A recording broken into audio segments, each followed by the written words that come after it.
Hey guys, it's Jen. Welcome back to my channel. I am a woman in long-term recovery and I am also a CRPA, a CARC, and a Narcan trainer. If you look at my description box down below, you will find some links to things, other interviews that I've done, videos that I have here on YouTube, and you will also find the link to my merch and my Patreon, as well as my Amazon wish list, which I have updated. I use my Amazon wish list to help people in my local area who have either just come home from incarceration or out of rehab or just struggling and need a little bit of help. I work with a lot of parents also, so there's a lot of baby stuff on there. So today's video, I'm going to share with you guys, I'm going to share with you guys a part of my life that I don't really talk about very often. So when I was younger, I worked as an adult entertainer. We all know adult entertainment has different categories, shall we say, for many people. I worked as a dancer. I was I was super young. I did not grow up in this area. I grew up living in Staten Island, New York. And when I turned 18, I decided that's it. I've had enough. I'm leaving. And I moved in with an older gentleman. From there, oh, hi, baby. Luna just came over, my new kitty, and you guys haven't seen her yet. So maybe she'll make her little debut. So from there, I lived with the older gentleman for about a year. And I decided I was going to go see a friend in Florida. So I went down to see my friend in Florida and I never went back to that gentleman. I decided to stay down there, and I wish you could see my kitties right now. They're kissing. It's super cute. So I stayed down there and I needed to get a job. So the people that I was staying with, one of their friends, his girlfriend was she was a stripper. Let's call it what it was, right? And she said, "Oh, well, we're always looking for girls to come work, I was 20 years old, and I moved down to Orlando, Florida, and she said, come interview, work as a cocktail waitress. You'll make great money. You don't have to do anything you're not comfortable with." At the time, I was still very self-conscious and insecure, maybe. And I moved down there on a whim, and I said, I really don't want to go back. I want to make this work, but I need to be able to pay rent. I need to have money, So if anybody knows any parts of Florida, there's a road called OBT, Orange Blossom Trail. And there is, I don't know if it's still there, but there used to be a strip club. Hi, baby. Come on. Called the Dollhouse. So I went there and I applied as a cocktail waitress. And I cocktail waitress for about 5 minutes. And I was like, why am I going to come here every night wearing a bra and panty, basically, and make like minimal amount of money when I can wear basically the same outfit and just, take my top off and make all this money. Like, I saw all this money these girls were making. It was crazy. So in Florida, they have something called a Christian Coalition. Well, they did. This is going back, I'm 41. This is when I was 20. So we're going back 21 years ago. And so, this is like a long ways back. And you used to have to cover your nipples with something called nipple tape. So you would get like surgical fabric tape that was the color like flesh tone. And you would cut a circle and put it on your nipple. And then you would take like makeup to make your nipple like the color that it was supposed to be. Your thongs had to be a specific length because there couldn't be gray area, anywhere. So I became a dancer. I remember the girls, the first time I wanted to go on stage when like nobody was there, and it was like right at shift change. So there was like, nobody was really sitting down. People were getting up and coming in or leaving or whatnot. And there was just not a lot of people there. I'm sorry if you hear noise in the background. Luna is scratching her scratching post. So I went on stage. My knees were knocking. I was so nervous. I don't know. I felt like I was up there forever and for 5 minutes. Okay.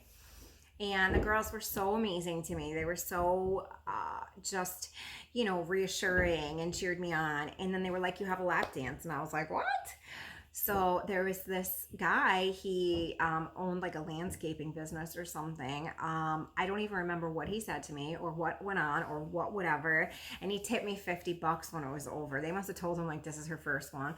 The first so this is like how dated, okay? The first song that I ever gave a lap dance to was the thong song, okay? So, oh my God, it was crazy. And I fell back on dancing for years and years and years. I danced all over Florida. I danced in Orlando. I danced in Daytona for Bike Week. I danced in Miami a couple of times. I danced in Jersey in Asbury Park. I danced in Staten Island. Like I danced all over the place. I used it constantly. Long Island. It was always my like go-to because it was quick, easy money. I was good at it, but the first time I ever tried cocaine was while I was working in Florida. The first time I ever saw cocaine, tried cocaine, anything was with that girl. Her name was India, and she's the one who got me the job working at the dollhouse. And it was my 21st birthday, and her and I went out and we stopped at the bar beforehand. So, it was my birthday. I was working there. I got all primed up with a bunch of customers. I drank for free and whatnot. And when we stopped at her boyfriend's house to pick up her boyfriend. They went in the bedroom and I was like, all right, this is awkward. I'm just chilling on their couch. Nobody was there, whatever. And all of a sudden she opened the door and she's like, come in here. And I was worried they were going to ask me to have like a threesome. This was my biggest concern. And I was like, I'm not down with all that. Like, that's not my cup of tea. I was young. I didn't know what was going on. Like, it was just, I was scared. I was literally scared, right? So whatever. So they were like, do you want some Coke? And I was like, soda? What do you mean? And they were like, no, do you want to sniff a line? And I was like, I've never done that before. I don't know. I'm scared. What's he going to do?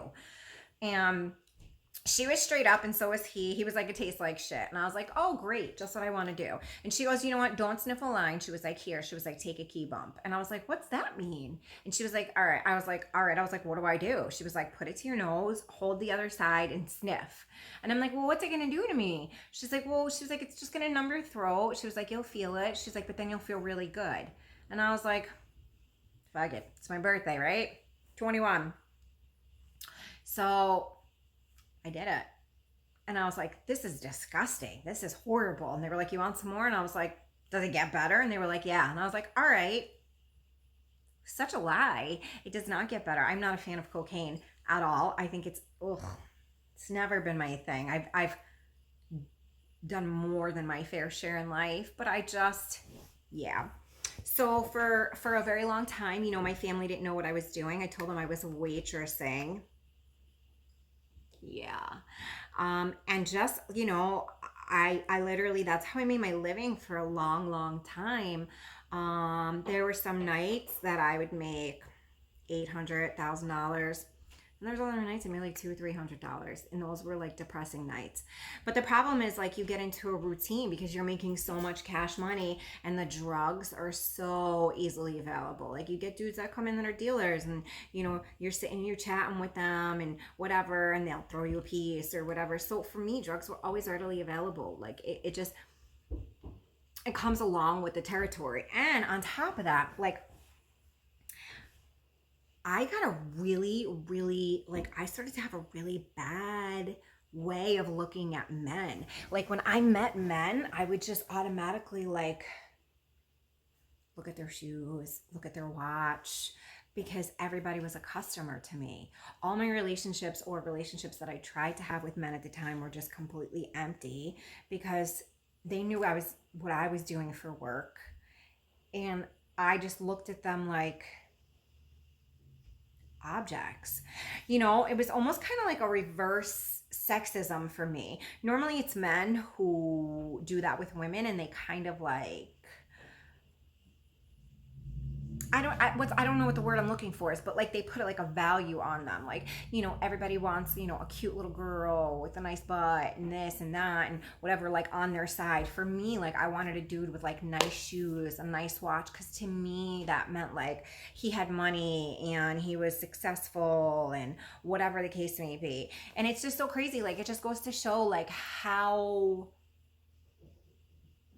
jaded your mind can get from doing what you do, and it affected every part of who I was. Like I would go out on the weekends or nights that I didn't have work or after work, and I was like this stuck up, like I thought my shit didn't stink because I was so used to getting my way and so used to using my assets to get what I wanted and to move people around and just manipulate the situation, and it literally, that was another part of my addiction, was the manipulation and the money and everything. And it became like later on in life when I got even worse into drugs, I knew how to use what I had, and honestly, it's you just become so jaded and you become so like fogged over, so numb to so many different things. It's just, I don't know, it's just a shitty way to be. I started dancing when I was 20 and I probably stopped when I was 31.